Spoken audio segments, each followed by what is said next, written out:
Jesucristo la vida, la luz, trae del cielo la eterna verdad, mártir divino que muere en la cruz por darnos libertad. Cristo es pastor enviado, divino Emmanuel. Él me conduce por sendas de paz, como a su oveja fiel. Quita del alma la negra maldad, limpia benigno el infiel corazón. Es su carácter de suma bondad, la misma compasión. Cristo es pastor enviado, divino Emmanuel. Él me conduce por sendas de paz, como a su oveja fiel.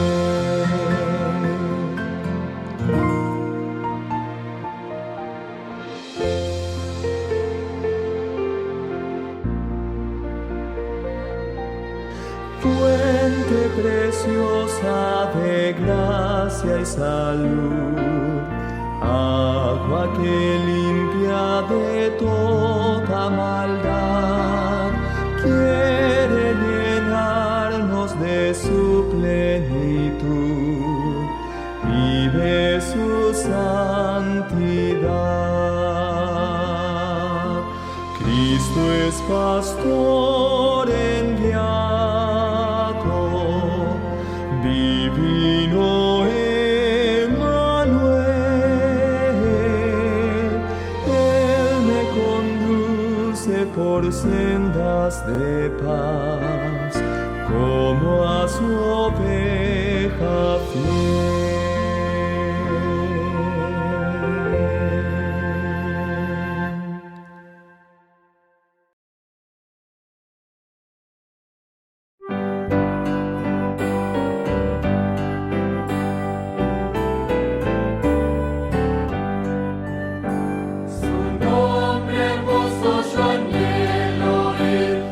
Siempre quiero alabar, es dulce.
A la ley y al testimonio, si no dijeren conforme a esto, es porque no les ha amanecido. A la ley y al testimonio, si no dijeren conforme a esto, es porque no les ha amanecido.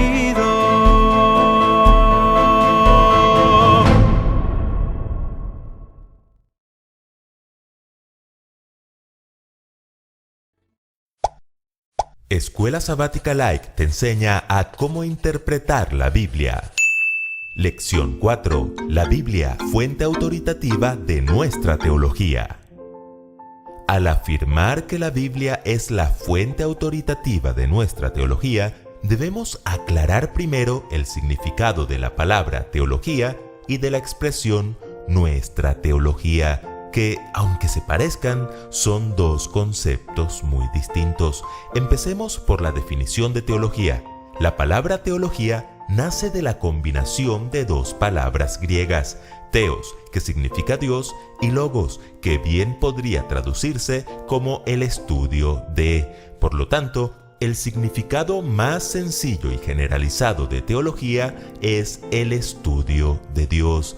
Esta definición de teología es la misma para el católico, el evangélico, el bautista, el adventista y hasta para el ateo. Pero las cosas cambian cuando decimos nuestra teología. Allí ya nos estamos refiriendo a nuestra forma particular de entender a Dios y de interpretar las Escrituras. Es decir, en este caso, aparte de Dios y la Biblia, entra en juego el factor humano. Resultado, tenemos una teología católica, una teología evangélica, una teología bautista, una teología adventista y hasta una teología ateísta. Para entenderlo mejor, pensemos en dos estudiantes de fotografía. El maestro los llevó a ambos a la granja y a los dos les puso la misma tarea: tomarle una foto al cordero. El primero sacó su cámara, ajustó los parámetros de acuerdo a las instrucciones recibidas en clase y tomó una foto espectacular del cordero. ¡Excelente! El segundo también sacó su cámara, pero decidió ajustar los parámetros a su manera, sin tener en cuenta las instrucciones. Como imaginarán, la foto salió demasiado oscura y borrosa. ¡Reprobado! ¿Lo notan?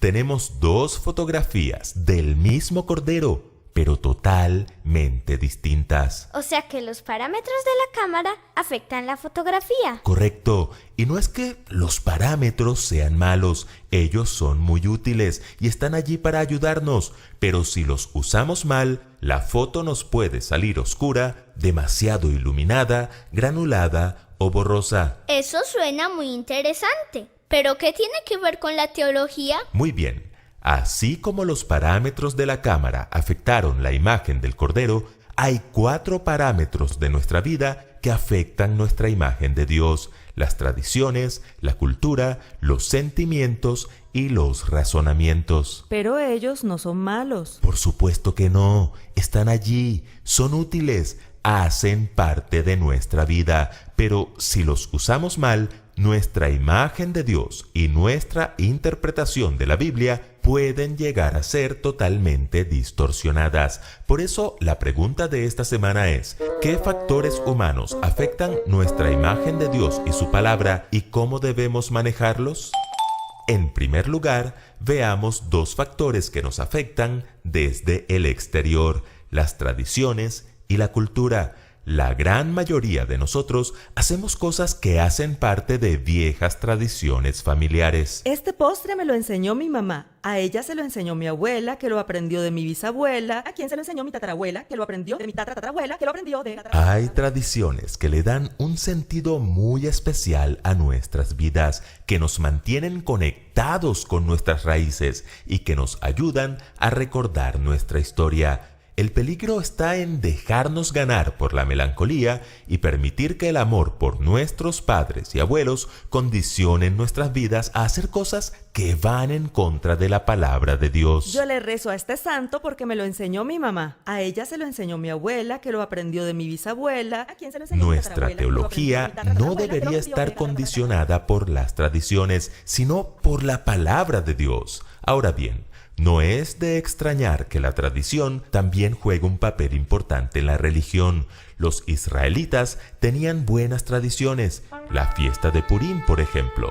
Esta fiesta no era como la Pascua u otras que fueron ordenadas por Dios, pero era una tradición especial que recordaba la liberación del pueblo judío en los días de la reina Esther, una bonita tradición que aún celebran. El problema es que cuando Jesús vino a esta tierra, encontró que los judíos habían puesto muchas tradiciones por encima de la palabra de Dios. Por eso les dijo a los fariseos y los escribas: En vano me honran, enseñando como doctrinas mandamientos de hombres, porque dejando el mandamiento de Dios, os aferráis a la tradición de los hombres. Es bueno hacer un alto en el camino y preguntarnos si nuestra teología está fundamentada en los mandamientos de Dios o en las tradiciones de los hombres. Las tradiciones tienen su lugar, pero jamás deben ocupar el lugar de la palabra de Dios. Algo parecido ocurre con la cultura. Nadie escapa de ella. Vivimos en países que tienen sus costumbres, sus refranes, sus maneras de vestir o de comer, y la mayoría de nosotros nos sentimos muy orgullosos de eso. Pero para nadie es un secreto que en nuestras diferentes culturas hay elementos que se oponen a los principios de la Biblia, y eso afecta de un modo u otro nuestra vida y nuestra fe. Volviendo a la analogía de la cámara, la tradición y la cultura son 2 parámetros que no podemos evitar. Están ahí con un propósito, pero hay que ajustarlos correctamente.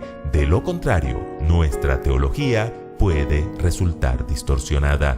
En segundo lugar, veamos 2 factores que nos afectan desde el interior: nuestros sentimientos y razonamientos.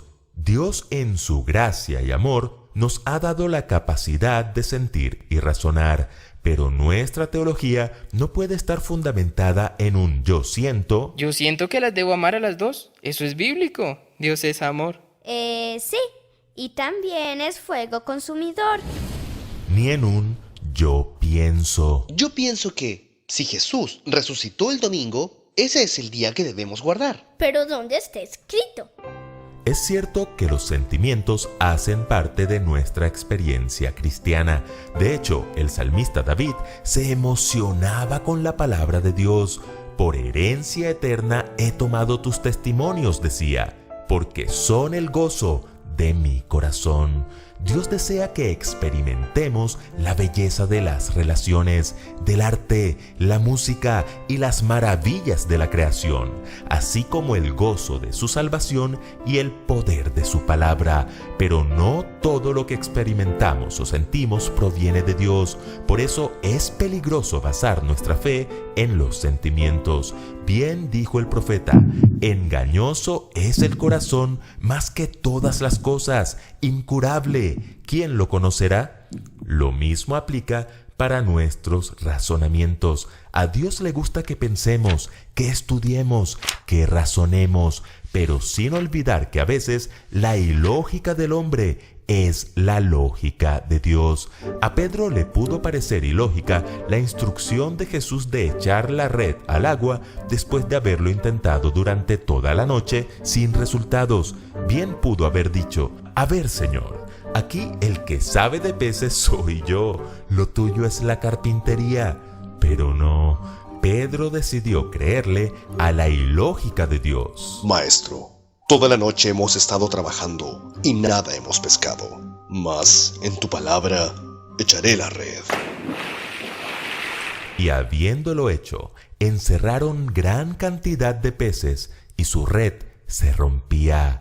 Si Dios dice sábado, es sábado. Si Dios dice varón y hembra los creó, es varón y hembra. Todo aquel que quiere ser sabio en su propia opinión debe entender que el temor de Jehová es el principio de la sabiduría y el conocimiento del Santísimo es la inteligencia. Así que hasta aquí tenemos 4 parámetros: la tradición, la cultura, los sentimientos y los razonamientos. Entonces viene la pregunta del millón: ¿cómo ajustar esos parámetros para sacar la foto correcta? Así que en tercer lugar veamos el libro de texto.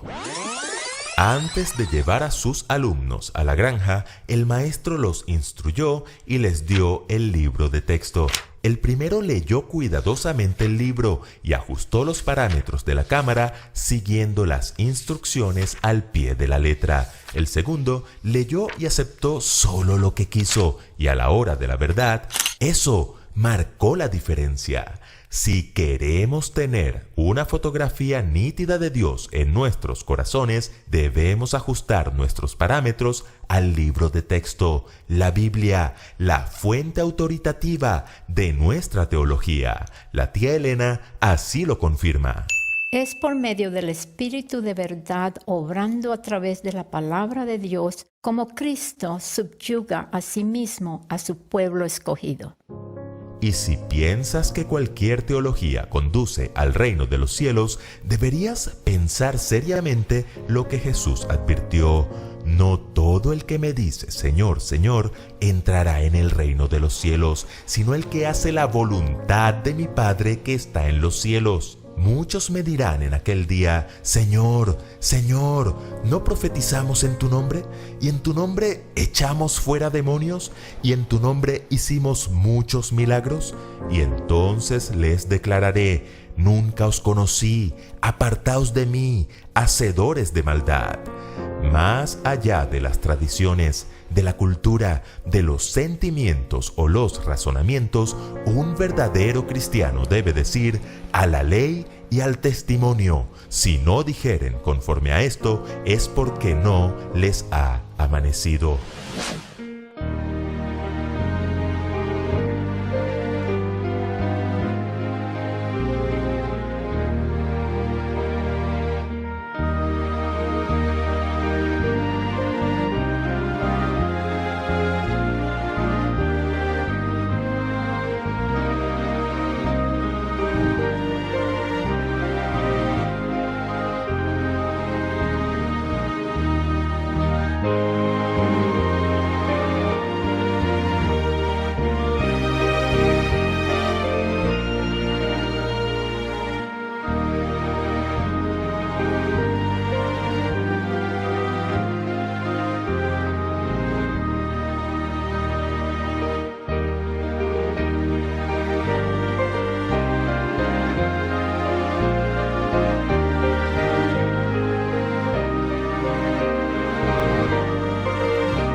Estimados hermanos de las 57 iglesias de la Misión Mexiquense y todos los demás hermanos que nos contemplan a través de este programa, bienvenidos a este culto online.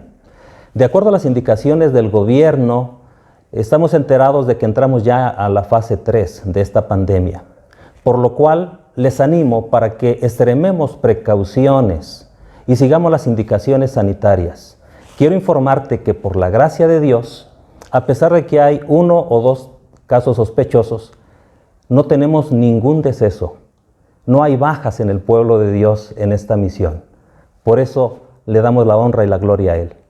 También quiero felicitarte porque, de acuerdo a la información que nos dan los pastores, la fidelidad en las iglesias no ha disminuido. A pesar de la adversidad, la fidelidad en las iglesias hasta ha aumentado en algunos casos. Es nuestro deseo que Dios derrame bendiciones abundantes sobre tu vida, de acuerdo a lo que Él ha prometido. Queremos invitarles también para que realicen sus cultos familiares por la mañana y por la tarde. Sin duda que Dios nos está proveyendo este tiempo para que nos consagremos más como familia, podamos unirnos y podemos echar mano del material que la misión está proveyendo a través de la página. Por la mañana, los 100 días de oración y por la tarde, las 28 creencias. También quiero informarte que a partir del 6 de mayo se estarán transmitiendo cultos de consagración para toda la iglesia. Así que intégrate del 6 al 8 y del 13 al 15 de mayo, 6 temas especiales para que podamos consagrarnos a Dios. Y a partir del 16 de mayo, del 16 al 23, tendremos una campaña evangelística online. La temática será sobre profecía, temas como el sellamiento, la marca de la bestia, las 7 postreras plagas y los eventos finales. No te lo pierdas, invita a tus amigos, será una campaña muy interesante. El título del tema de esta mañana es Campeón de Amor y estará a cargo del pastor Rubén Camacho. Adoremos juntos.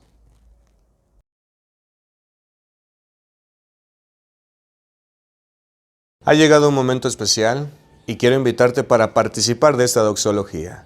Voy a invitarte a que te coloques de pie ahí donde tú estás y vamos a cantar un canto maravilloso, el himno número 25, Siento la presencia del Señor, y que eso sea una realidad en este culto.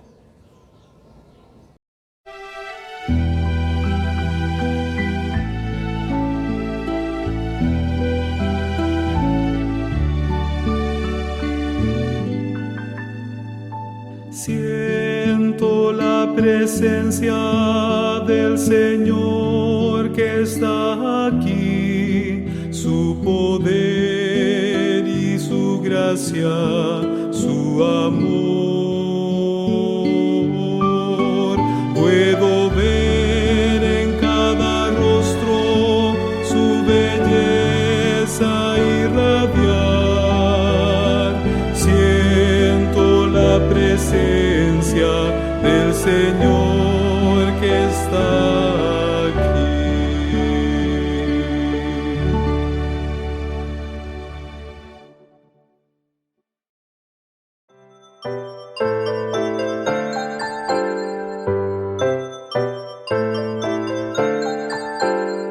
Llegó la hora de adorar al Señor. Llegó la hora de escuchar de su amor. Lindas historias nos van a enseñar a siempre en Dios confiar. Llegó la hora de adorar al Señor. Llegó la hora de escuchar de su amor. Ven, amiguito, nos vamos a sentar y ver calladitos estar, prestando atención en adoración.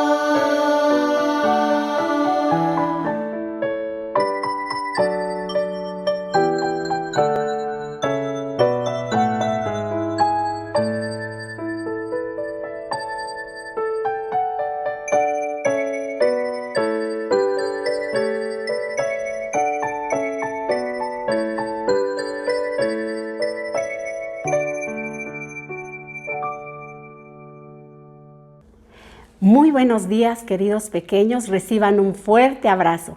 Deseo pasen un feliz sábado ahí en casa en compañía de su familia.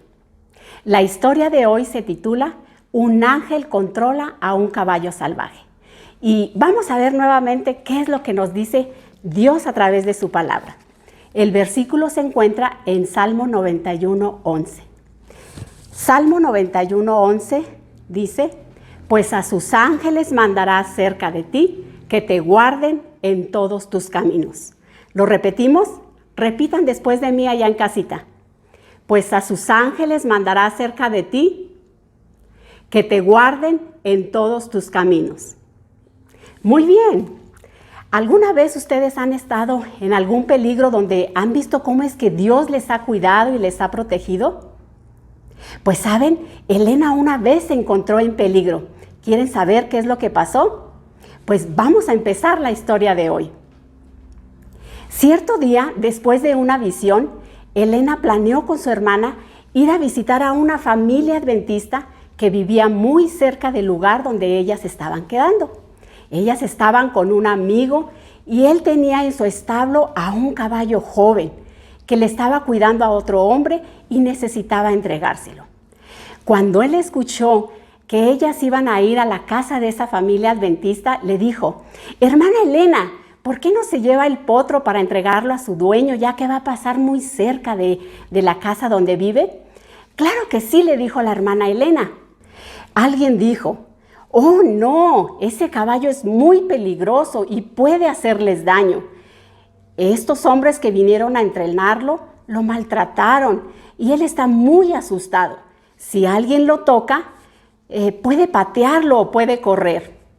Así que el anciano que las iba a transportar subió primeramente a la carreta. ¿Cuántos de ustedes conocen una carreta?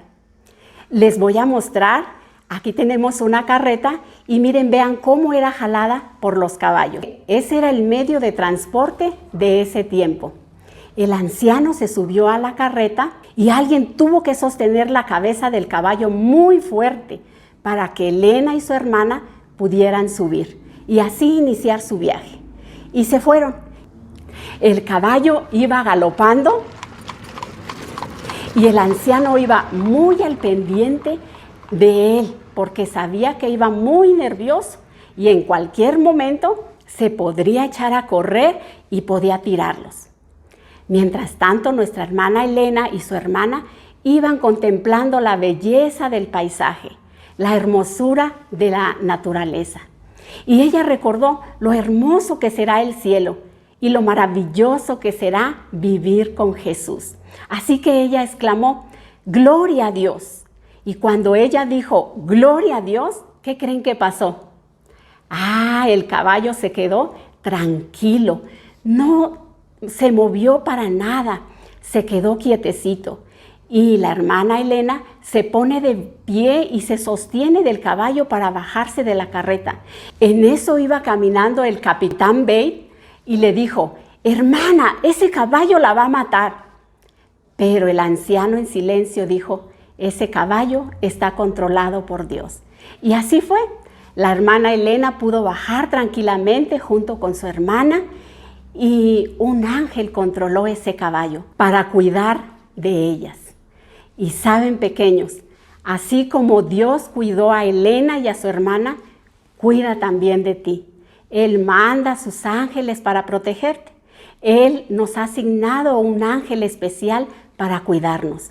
Y saben, aunque no nos demos cuenta, cuando vayamos al cielo vamos a ver todas las veces que fuimos librados por nuestro ángel. ¿Cuántos quieren darle gracias a Dios por cuidarnos y protegernos? Vamos a orar. Querido Padre, te damos muchas gracias porque siempre nos proteges, porque nos cuidas, porque mandas a tus ángeles. Gracias porque has asignado a un ángel para cuidarnos, porque sabemos que en esta situación difícil tus ángeles nos protegerán. En el nombre de Jesús. Amén. Quiero invitarte a que conozcas una historia de fidelidad. Pon atención en esta historia. Ella se embarazó por primera vez, estábamos ilusionados con la criatura que pedía.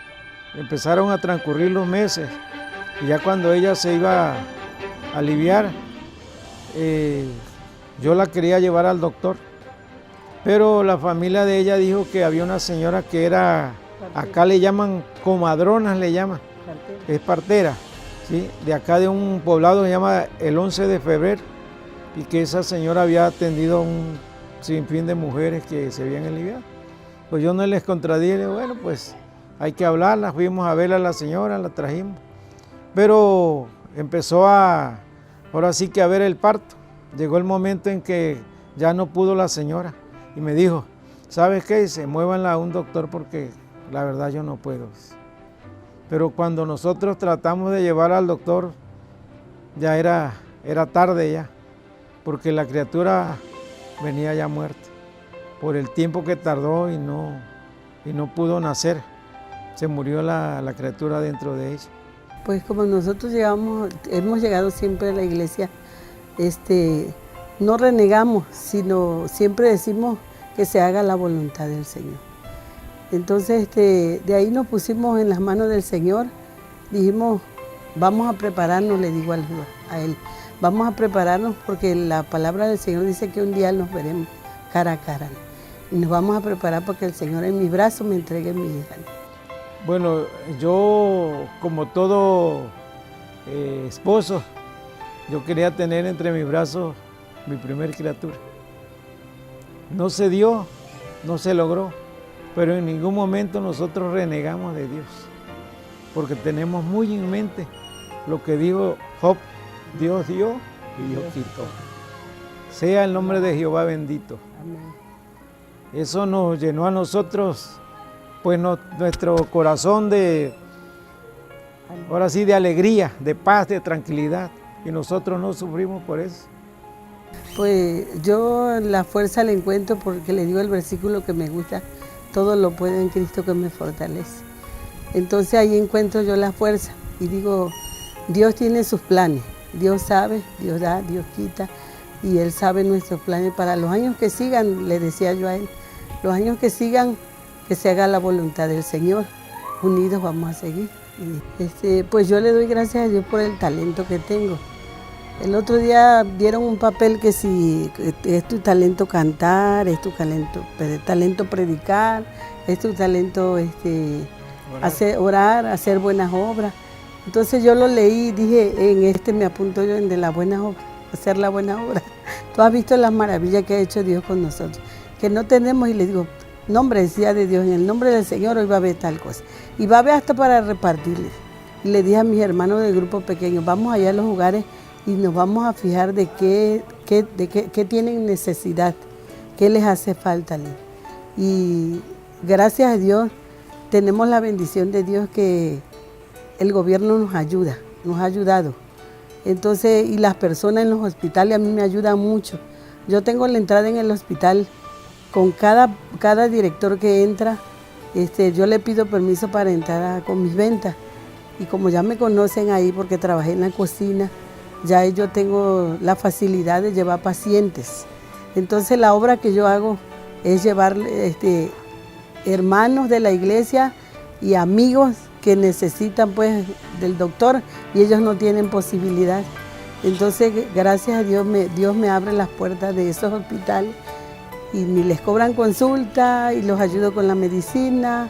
Ahí hasta lente le han regalado a mis amigos y amigas que las he llevado a consulta, a las necesidades que tienen los han ayudado. Yo le agradezco a Dios muchísimo porque me abre las puertas para esa ayuda. Dice la palabra del Señor, la vida está en Cristo. El Señor quiere que nosotros vivamos para Cristo. ¿Sí? Que todo lo que vivamos nosotros debe ser para honra y gloria de nuestro Señor Jesús. Porque Él es el que nos mantiene vivos, Él es nuestra fuerza, Él es el que nos ayuda. Ha llegado un momento en el cual vamos a adorar a nuestro Dios y es a través de los diezmos y las ofrendas.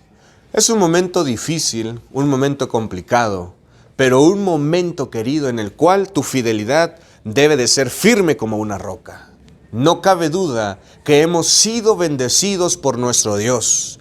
Puede llover a la derecha y a la izquierda, querido, de problemas, pero Dios es fiel. Por eso en este momento quiero pedirte que tú te conectes con el cielo y que puedas pedir esas promesas que están en la palabra de nuestro Dios. Pero sabes, eso es a través de la fidelidad que tenemos con nuestro Dios. Quiero orar por ti para que Dios pueda bendecirnos a través de esta adoración. Oremos. Querido Padre, gracias porque aún podemos mostrar nuestra fidelidad hacia ti. Que estos diezmos y ofrendas tengan una finalidad de bendición. Es probable que la predicación del Evangelio pueda ser motivada y encauzada con estos recursos. Gracias por esa promesa. Aún estando en el cielo, un día una persona extraña llegará a nuestra vida y nos dará las gracias por estos recursos. Pero antes de todo eso, pido por la bendición de los hogares. Aquellos hogares que han entregado diezmos y ofrendas. Y sí, si no hay recursos, que nuestro mejor presente hacia ti sea nuestro corazón. Bendice nuestra semana. Confiamos en que tú estarás con cada uno de nosotros. Gracias, en el dulce nombre de Cristo Jesús. Amén.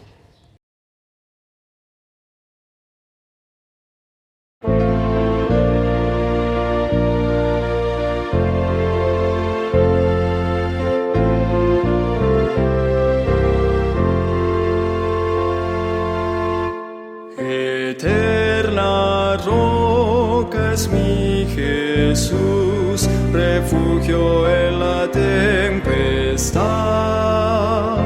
Confianza he puesto yo en él, refugio en la tempestad. Roca eterna, nuestra protección, nuestra fuerza, nuestro Salvador, nuestro auxilio en la tribulación, consolación en el dolor. Es sombra en día de calor, refugio en la tempestad. Defensa eterna es mi Señor, refugio en la tempestad. Roca eterna, nuestra protección, nuestra fuerza, nuestro Salvador, nuestro auxilio en la tribulación, consolación en el dolor. Oh roca eterna, mi Jesús, refugio en la tempestad. Sé tú mi guía, fuerza y luz, refugio en la tempestad.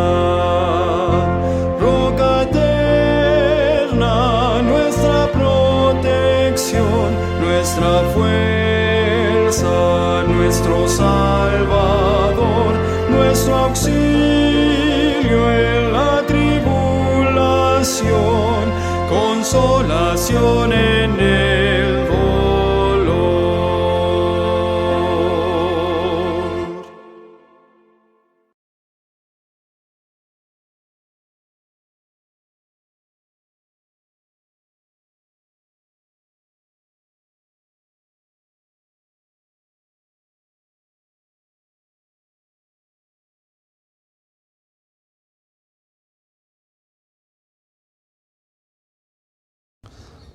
Familia, feliz sábado. Hoy es el último sábado del mes de abril. Les mando un saludo afectuoso a cada uno desde sus hogares. También agradezco la oportunidad que la administración de nuestro campo, la Misión Mexiquense, en la persona de el pastor Javier Muñoz, nuestro presidente, y el contador secretario Manuel Gómez han compartido conmigo la posibilidad de estudiar la palabra del Señor en esta hora. Vamos a hacer una oración allí donde están. Vamos a hablar con nuestro Dios para iniciar con el estudio de su palabra. Oramos. Eterno Padre, gracias te damos porque nos das el privilegio en este sábado de estar reunidos en nuestras casas para tener un encuentro contigo. Que tu presencia, que tu bendición esté con nosotros y que en esta oportunidad nuevamente tu nombre sea glorificado y que también tu palabra pueda llenar ese vacío que hay en nuestras vidas.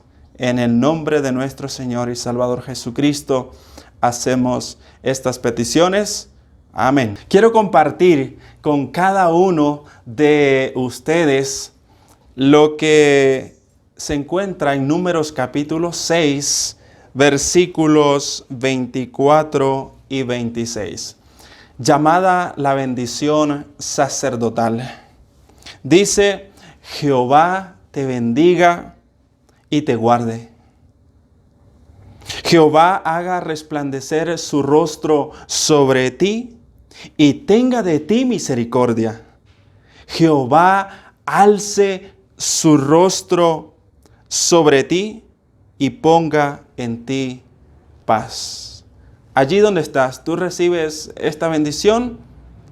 Levanta tu mano allí donde estás. Yo la recibo en esta mañana. Quiero que vayamos, abran sus Biblias. Deuteronomio capítulo 18, versículo 15. Moisés le dice al pueblo: profeta de en medio de ti, de tus hermanos como yo te levantará Jehová tu Dios, y a él oiréis. Esta profecía que fue dicha siglos antes de que nuestro Señor Jesucristo viniese a esta tierra, podemos ver claramente que se cumplió en su persona.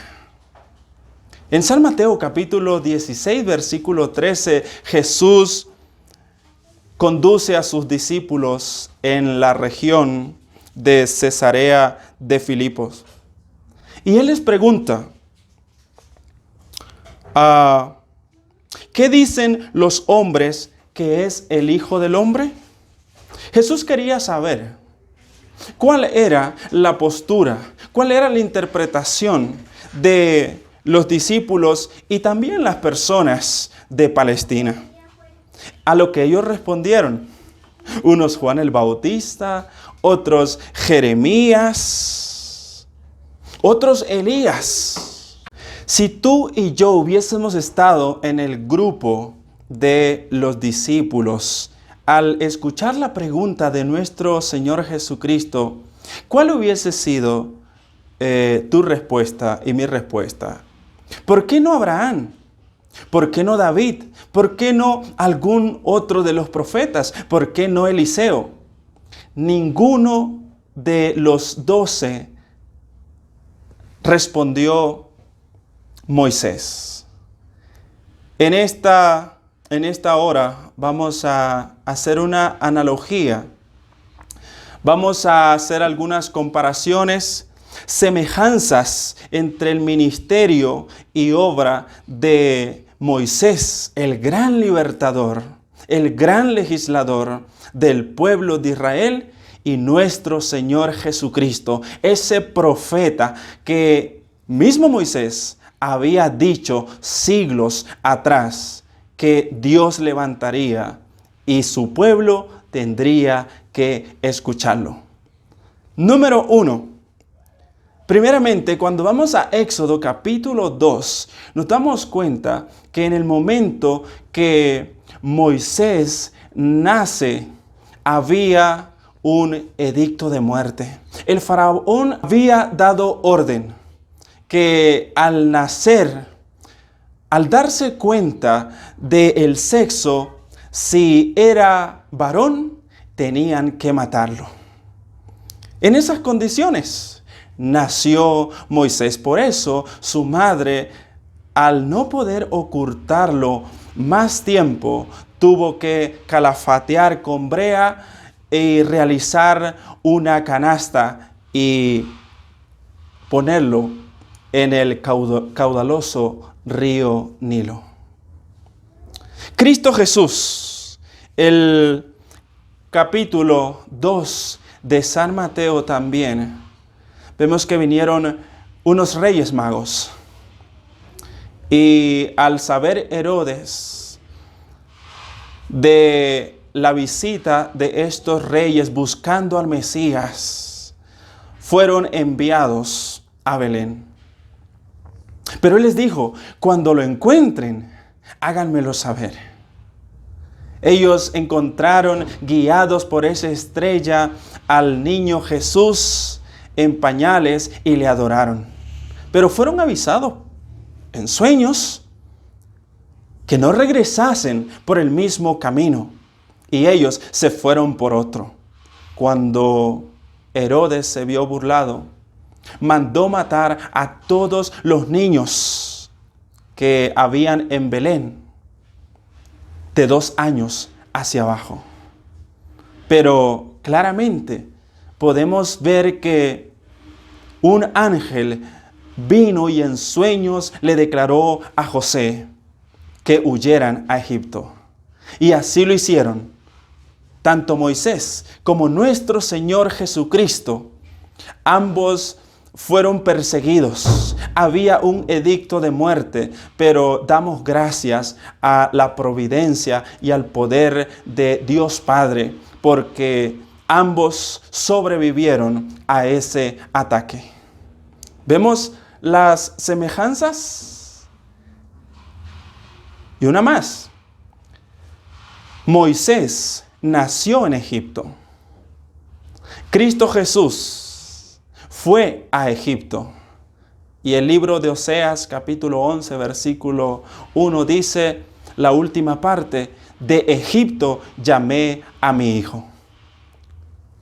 Segunda semejanza. Moisés fue escogido y enviado por Dios. Cuando Moisés estaba en el monte Horeb, pastoreando las ovejas de su suegro Jetro, Jehová Dios se le apareció en esa zarza que ardía pero no se consumía. Y la misión era directa y específica: tienes que ir a libertar a mi pueblo. Fue escogido por Dios. Pero, ¿qué pasa con el Cordero Redentor, nuestro Señor Jesucristo? Efesios capítulo 1, versículo 4, dice: según nos escogió en Él, antes de la fundación del mundo, para que fuésemos santos y sin mancha delante de Él. También Primera de Pedro, capítulo 1, versículos 17 y 18. Y Apocalipsis 13, 8. Nos dan la misma idea. Certifican que el plan de salvación fue gestado antes de la fundación del mundo. Quiero imaginarme, y lo comparto contigo, que en esos siglos eternos antes de nuestra existencia y de la creación de los mundos, Dios Padre, Dios Hijo, Espíritu Santo, los tres se reunieron en ese concilio y Dios Padre le dio esa noticia, ese llamado a la segunda persona de la deidad, nuestro Señor Jesucristo. Tú eres el elegido. Si alguno de esos mundos cae en pecado, tú eres el elegido para llevar a cabo el plan de redención o de salvación. Y también he pensado que tal vez nuestro Señor Jesucristo hubiese dicho: pero Padre, ¿yo por qué no estoy dispuesto? Pero no fue así. Él aceptó por amor y no por obligación. Gloria sea su nombre. Hoy debemos cantar, alabarlo, reconocerlo, adorarlo, porque antes de la fundación del mundo ya existía el plan y la segunda persona de la deidad había aceptado por amor a ti y a mí, aunque todavía no existíamos. A los que están allí a tu lado, dile: Dios nos ama con amor eterno. Díselo allí, al que está a tu lado. Seguimos adelante. Número 3. Semejanza número 3. Libertador del pueblo de Israel. Aunque ya hablamos un poquito en la semejanza número 2. Cuando Dios nos llama, también nos capacita y nos dota de poder. A pesar de la renuencia de Moisés, Dios le da evidencias de que Él irá con él. Le dice: mete tu mano. Y entonces él mete su mano debajo del brazo. Y cuando él la vuelve a sacar, su mano está leprosa. La vuelve a meter y su mano sale nuevamente limpia, sana. Pero no bastó.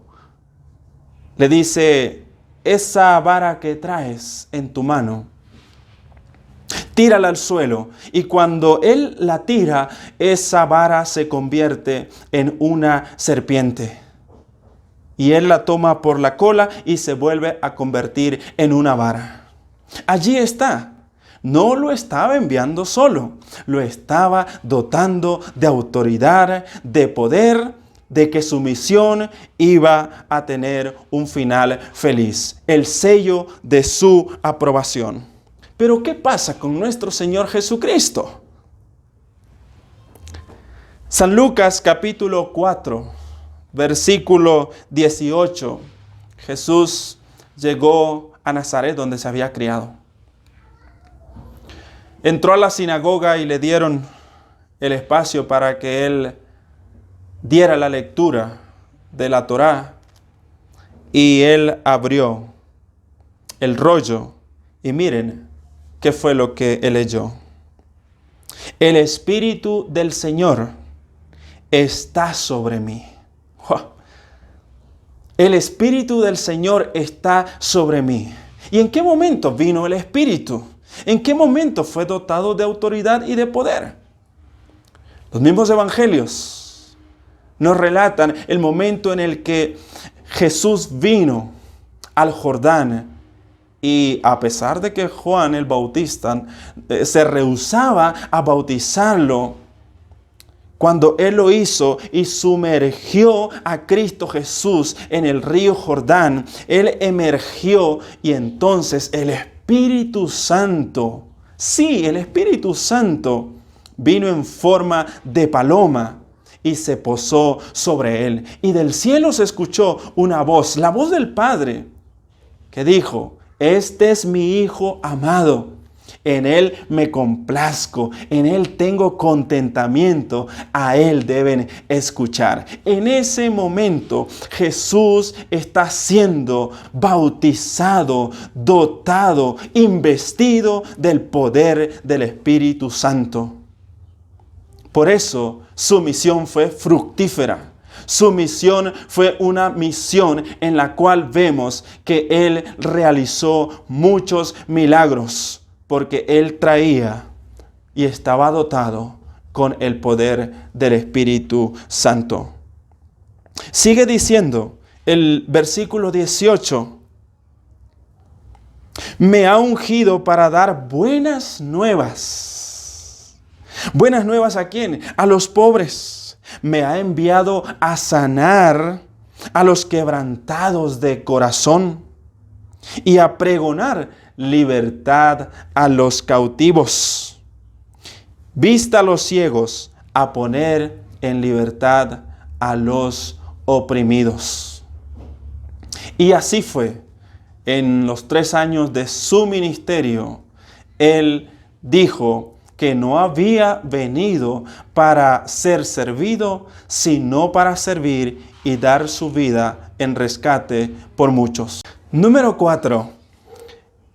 Te invito a que vayas conmigo a Hechos capítulo 7, versículo 36. Dice, este lo sacó habiendo hecho prodigios y señales en la tierra de Egipto y en el mar Rojo y en el desierto por 40 años. Las 10 plagas. Claro, tú y yo sabemos que fue Dios quien obró, quien se manifestó a través de las 10 plagas. Pero Moisés y Aarón fueron los intermediarios, los que Dios utilizó para poder enviar estas plagas y castigar a Egipto. ¿Qué decimos de la apertura del Mar Rojo? Nuevamente vemos cómo Dios se manifestó al abrir el Mar Rojo y su pueblo pasó en seco. Seguramente eso fue un evento que ayudó a fortalecer la fe del pueblo de Israel, no solamente en Jehová Dios, sino también en Moisés, su siervo. ¿Qué hay de ese momento cuando llegaron a un lugar donde no había agua? Solamente estaba una roca, una piedra. Y Moisés golpeó la roca, la peña, y salió agua, y bebieron el pueblo y sus ganados. Todas esas manifestaciones iban acompañadas del poder que Dios había dotado a Moisés y Aarón. Ahora con nuestro Señor Jesucristo. San Juan capítulo 20. Te invito a que vayas conmigo, abre tu Biblia. San Juan capítulo 20, versículos 30 y 31. Dice, hizo además Jesús muchas otras señales, dice Juan el discípulo amado, en presencia de sus discípulos, las cuales no están escritas en este libro, pero éstas se han escrito para que creáis en Jesucristo, en Jesús, el Cristo, el Hijo de Dios, y para que creyendo tengáis vida en su nombre. ¿Cuántos milagros encontramos en los evangelios? Y el apóstol Juan dice que muchos no se escribieron, pero los que se escribieron, quiero mencionar 3 de ellos. Los 2 endemoniados de Gadara. Número 2, la mujer con flujo de sangre. Hacía 12 años padecía de este azote. Había ido con los médicos, había gastado su dinero, pero no le habían dado una sanidad, una respuesta a su necesidad. Con fe avanzó y tocó el borde de su manto. Y en ese instante, ella quedó sana. Y Jesús la elogió. Hija, tu fe te ha salvado. Porque no solamente Dios quiere nuestra sanidad, sino que ese milagro que nos trae sanidad y paz también pueda ser el impulso para que nosotros lo sigamos, lo aceptemos y nos preparemos para su pronto regreso. ¿Qué hay de el milagro de la resurrección de Lázaro? 4 días de estar en esa tumba. Pero Jesús demostró que Él tiene poder sobre la muerte. El que cree en mí, aunque esté muerto, vivirá. Ese mismo poder sigue siendo desplegado a todas aquellas personas que con fe, con entrega, con reconocimiento, buscan de esa ayuda, de ese poder para transformar sus vidas, para ser sanados, para ser renovados y para que esa esperanza se implante en sus vidas. Vamos a la número 5. Número 5. En Números capítulo 12, versículo 3, dice, y aquel varón Moisés era muy manso, más que todos los hombres que había sobre la tierra. Después de 40 años en el desierto de Madián, su carácter había sido transformado. Ya no era aquel impulsivo, ahora era un hombre manso. Cuando vamos a Mateo capítulo 11, versículo 29, nuestro Señor Jesucristo declara, llevad mi yugo sobre vosotros y aprended de mí. Yo sé que tú te lo sabes, repítelo conmigo, que soy manso y humilde de corazón y hallaréis descanso para vuestras almas. La mansedumbre es un fruto del Espíritu Santo. Gloria a Dios, porque a pesar de que nosotros somos hijos de ira, que nuestra naturaleza es carnal, también se nos ha dado el poder del Espíritu Santo que nos implanta y hace nacer y crecer esa naturaleza espiritual que da frutos y frutos que son del Espíritu Santo. Gálatas capítulo 5, versículos 22 en adelante. Los frutos del Espíritu. San Juan 1:29. Cuando Juan el Bautista ve venir a Jesús, él declara, he aquí el Cordero de Dios que quita el pecado del mundo.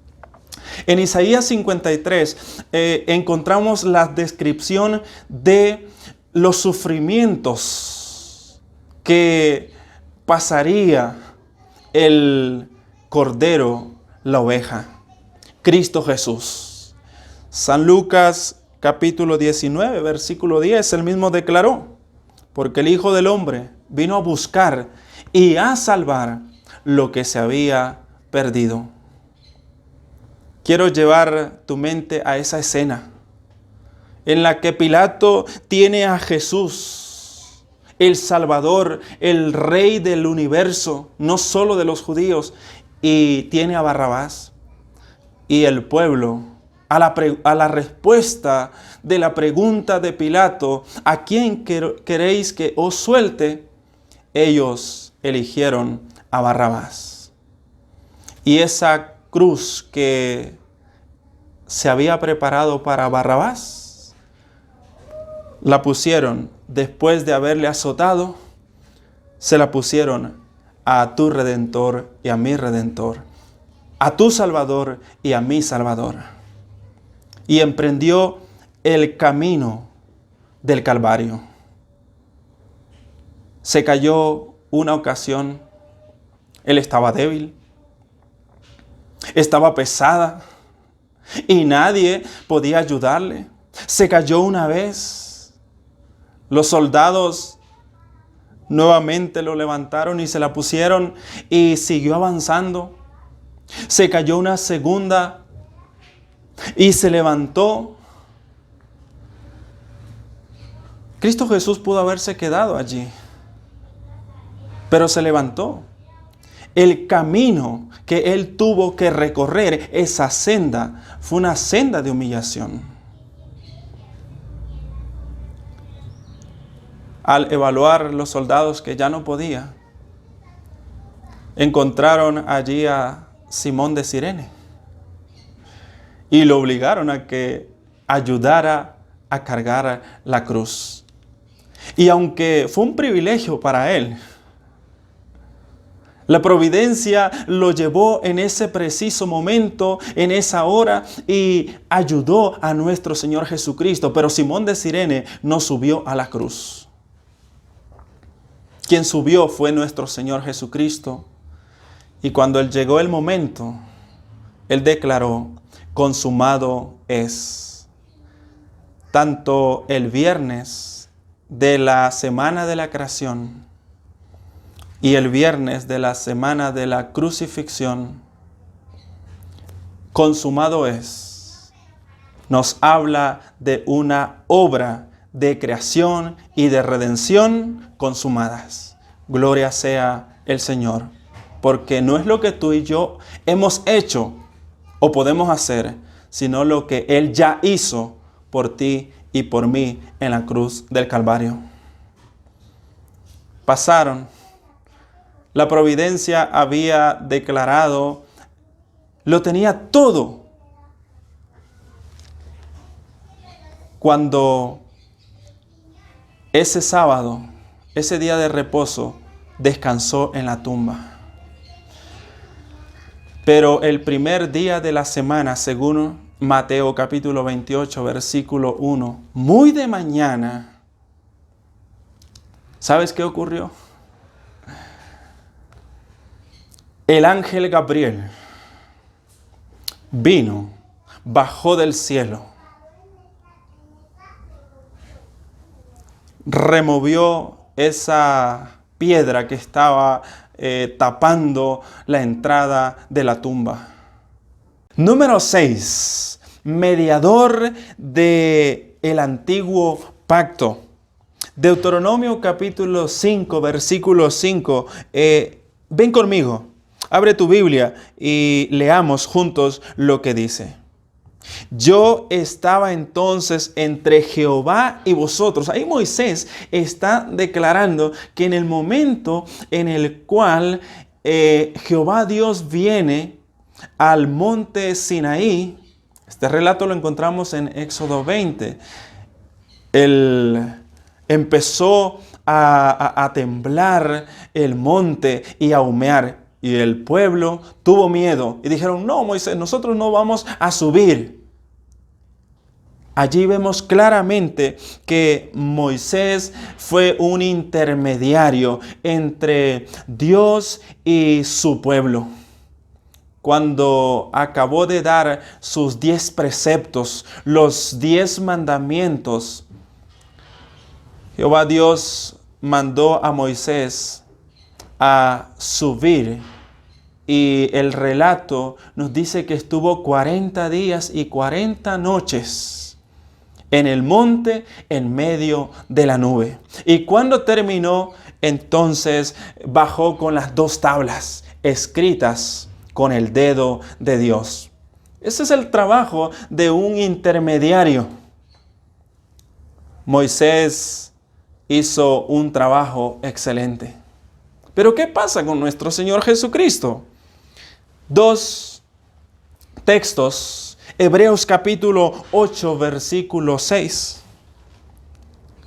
Dice, pero ahora tanto mejor ministerio es el suyo, cuanto es mediador de un mejor pacto. La misma idea se repite, pero en el capítulo 9, versículo 15. Dice, así que por eso es mediador de un nuevo pacto, para que interviniendo muerte para la remisión de las transgresiones que había bajo el primer pacto, los llamados reciban la promesa de la herencia eterna. El escritor de Hebreos, tanto en el capítulo 8 y capítulo 9, nos declara que este pacto fue renovado a través de Cristo Jesús con su preciosa sangre nuevamente en un monte, en el monte Calvario. Y la renovación traería mejores promesas. En el antiguo pacto, los 10 mandamientos, los preceptos de nuestro Dios fueron escritos en tablas de piedra. Pero ahora, ¿sabes dónde son escritos? El escritor de Hebreos nos dice que son escritos aquí en nuestro corazón, en nuestra mente. ¿Y quién los escribe? El Espíritu Santo. ¿No decimos amén? Gloria a Dios por ese trabajo tan especial del Espíritu Santo, por consecuencia de la entrega que nosotros tenemos a su causa, a su evangelio, a pertenecer a su pueblo remanente.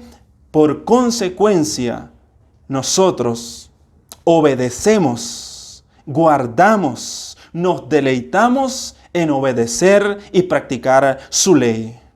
Gloria sea su nombre. Te llama. ¿Y qué ocurrió? Cristo Jesús, nuestro Salvador,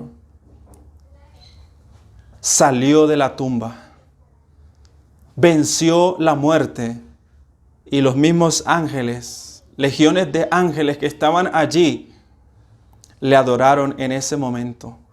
Pero sabes, la sierva del Señor en el libro El deseado de todas las gentes dice algo más.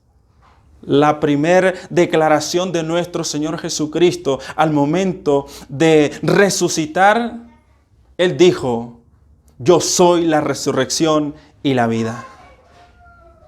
No debemos temer, porque Él tiene el poder, Él tiene las llaves, Él tiene la autoridad, porque Él murió, pero resucitó. Y en su resurrección, no solamente hay poder, sino hay garantía de que nuestros seres queridos que ya están descansando van a resucitar en el día postrero. Eso es una bendita esperanza, una promesa que tú y yo debemos cada día tener presente en nuestro corazón. En el año 1992 se llevó a cabo los Juegos Olímpicos en Barcelona, España. Derek Redmond, que iba representando a la Gran Bretaña, era el favorito para ganar la medalla en los 400 metros. Los días fueron pasando, las eliminatorias se fueron dando y llegó el momento de demostrar si en realidad él estaba preparado para colgarse esa medalla en los 400 metros. Estaban todos los demás competidores en sus carriles. Se escuchó el disparo de salida y todos los competidores salieron en dirección a la meta. Unos metros después de haber iniciado la carrera, Derek empezó a sentir un dolor en la pierna derecha. Y cada paso, cada zancada era más fuerte. De pronto ya no pudo más. Un desgarre había terminado con su carrera, aparentemente en ese momento. Él fue bajando la velocidad y se le acercaron algunos paramédicos. Le dijeron: tienes que terminar. Le ofrecieron su ayuda, pero él la rechazó. Se levantó como pudo y siguió trotando y cojeando. Pero nuevamente bajó la velocidad y casi se sentaba en el suelo. De pronto se abre paso su padre, que estaba allí. Saltó la barda donde estaban la policía de seguridad, y entonces él llega hasta donde está su hijo y le dice: ya se terminó todo, no tienes que seguir adelante. Y él le responde: no, yo tengo que llegar a la meta. El padre, viendo la insistencia de su hijo, le responde: está bien, pero yo te acompaño. Y su padre lo abraza, y aunque él va cojeando, ambos se dirigen a la meta. Y el estadio, que estaba lleno,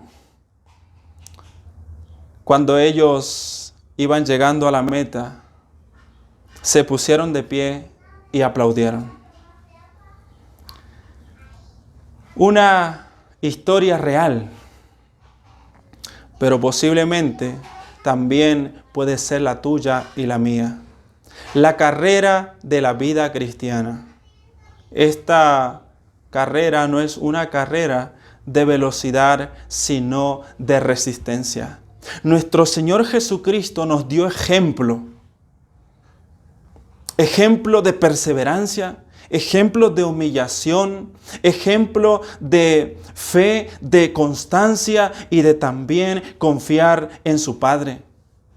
Que Él obraría y que al final llegaría a la meta. En esta hora de este sábado, que estamos disfrutando en familia, allí en casa,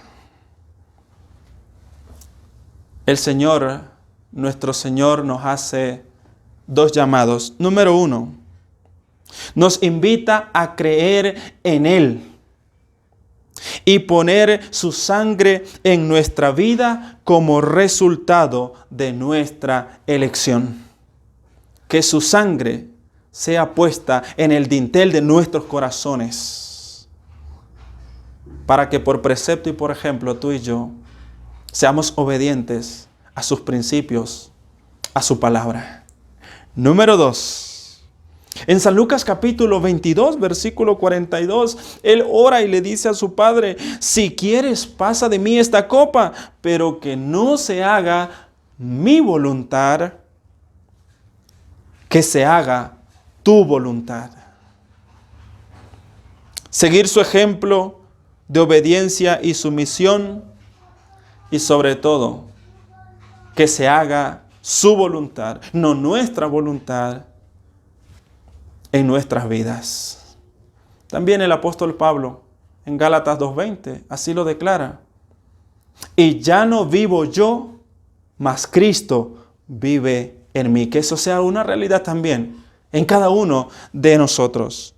Y por último, en San Mateo capítulo 24, versículo 13, el amor de muchos se va a enfriar, pero Jesús dijo: el que persevere hasta el fin, ese será salvo. Si tú y yo hemos perdido, así como Derek, la motivación por toda la situación que estamos viviendo de la pandemia, algún familiar enfermo, hemos perdido el trabajo,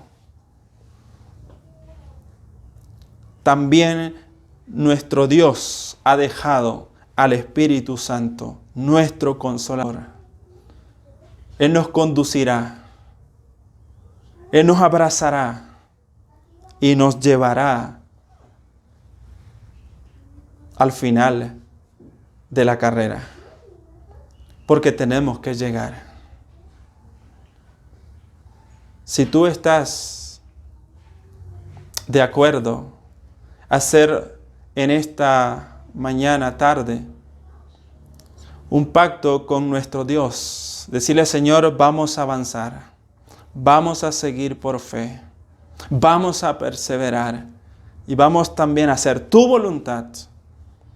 Pase lo que pase, estamos en tus manos.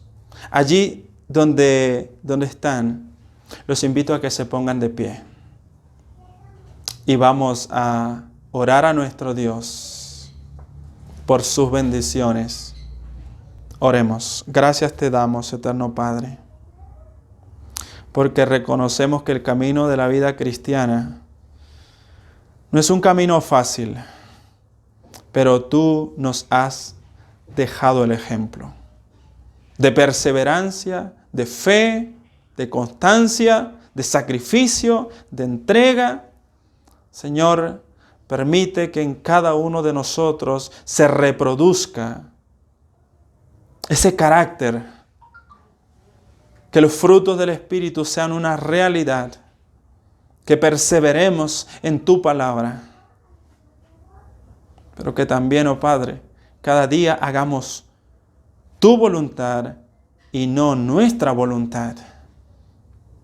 Ayúdanos para que en este día, al seguir disfrutando de tus horas sagradas, tu poder se manifieste en nuestras vidas y tu voz pueda ser audible en cada uno de nosotros. Perdona nuestras faltas, perdona nuestros errores En el nombre de nuestro Señor y Salvador Jesucristo, hacemos estas peticiones. Amén.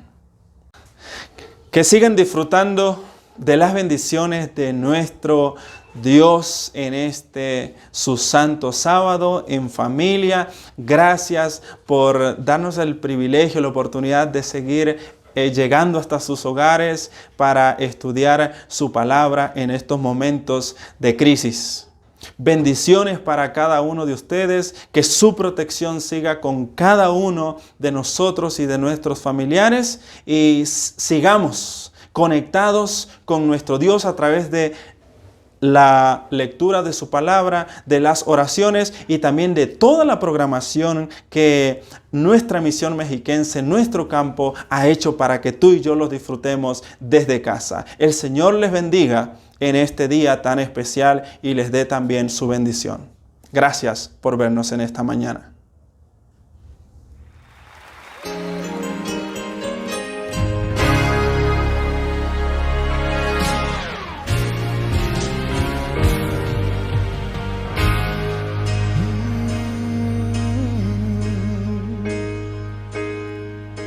Señoras y señores, quiero toda su atención.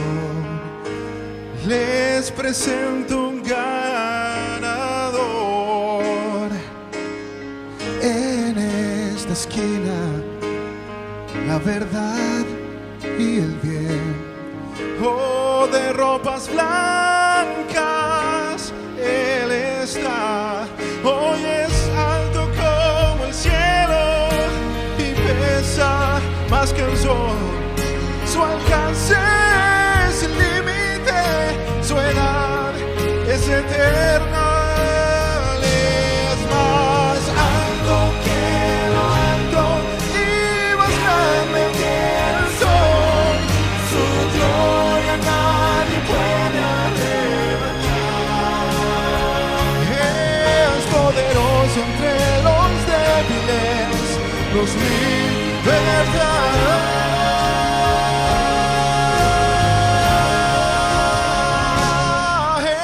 Siempre invencible, campeón de amor.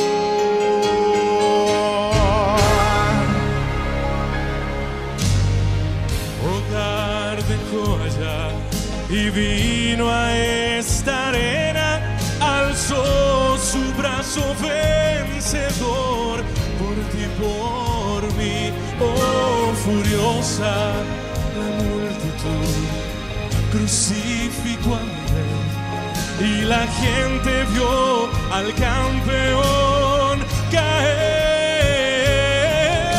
Pero Él es un ganador y mi victoria es Él. Se levantó y retuvo así nombre de campeón.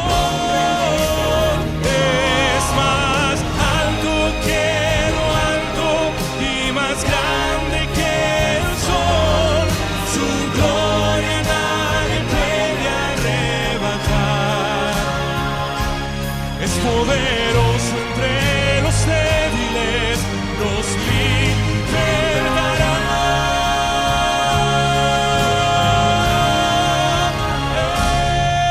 Es más alto que lo alto, su gloria nadie puede arrebatar. Es poderoso entre los débiles,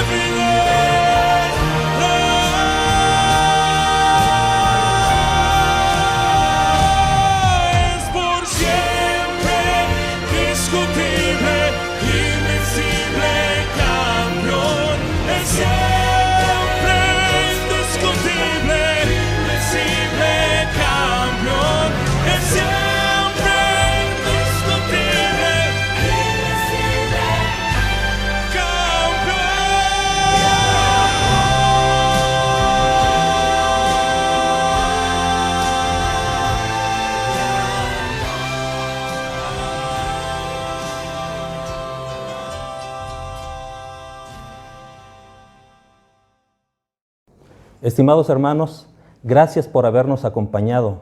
Esperamos que este culto haya sido de edificación en tu vida espiritual. Cerramos aquí la transmisión de este programa, pero recuerda que te esperamos a las 6 de la tarde en el programa de Sociedad de Jóvenes. Sigan conviviendo como familia y buen provecho.